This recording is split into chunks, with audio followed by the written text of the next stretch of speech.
Hi, this 5-minute solution gonna show you how to get iPhone emojis and iPhone keyboard on any Android phone. First of all, we have to install a app. So go to your Play Store and search for iOS emoji and install this iOS emoji for Android app.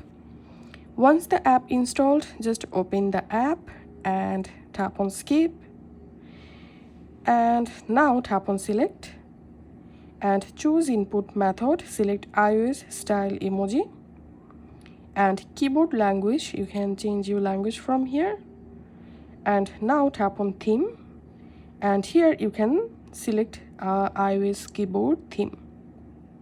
Now I'm going to opening a WhatsApp conversation to show you my keyboard. Now tapping on this emoji icon, and as you can see, currently all of them are iOS or iPhone emojis. So that's how we can easily get iPhone emojis on our Android phone.